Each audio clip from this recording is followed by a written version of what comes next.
My name is Dr. Anthony Levatino. I'm a practicing obstetrician-gynecologist, and I've performed over 1,200 abortions. Today I'm going to describe a second trimester surgical abortion called dilatation and evacuation, or D&E. A D&E is performed between 13 and 24 weeks of pregnancy. After administering anesthesia, the abortionist uses a weighted speculum, like this one, that opens the vagina widely.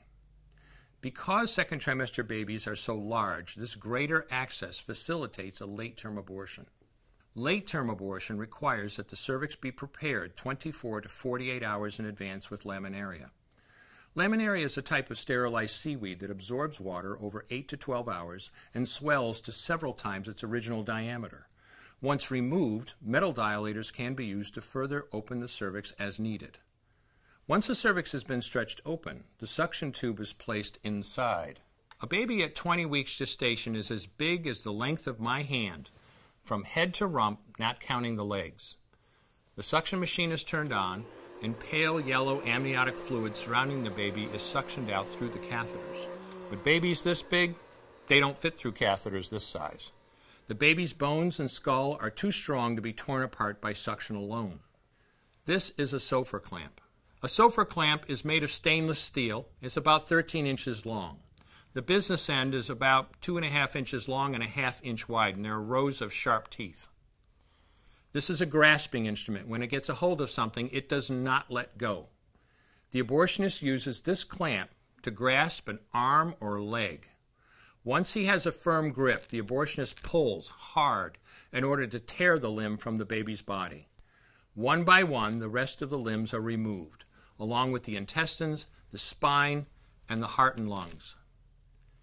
Usually the most difficult part of the procedure is extracting the baby's head, which is about the size of a large plum at 20 weeks. The head is grasped and crushed. The abortionist knows he has crushed the skull when a white substance comes out of the cervix. This was the baby's brains. The abortionist then removes skull pieces. He removes the placenta and any leftover parts of the baby with a curette, scraping the lining of the uterus for any remaining tissue.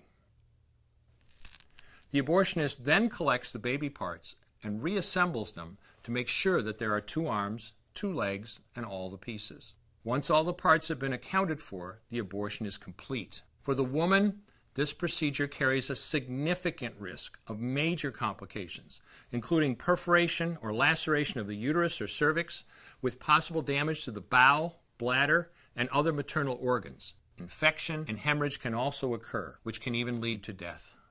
Future pregnancies are also at greater risk for loss or premature delivery due to abortion-related trauma and injury to the cervix. As I mentioned at the beginning, I'm Dr. Anthony Levatino, and in the early part of my career as an OB/GYN, I performed over 1,200 abortions.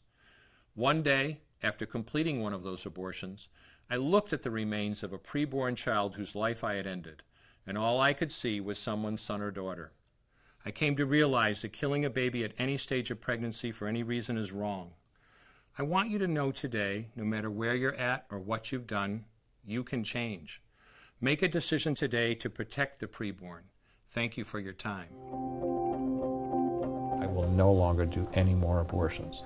When you finally figure out that killing a baby that big for money is wrong, that it doesn't take you too long to figure out it doesn't matter if the baby is this big or this big or this big or maybe even this big, it's all the same. And I haven't done any since then, and I never will.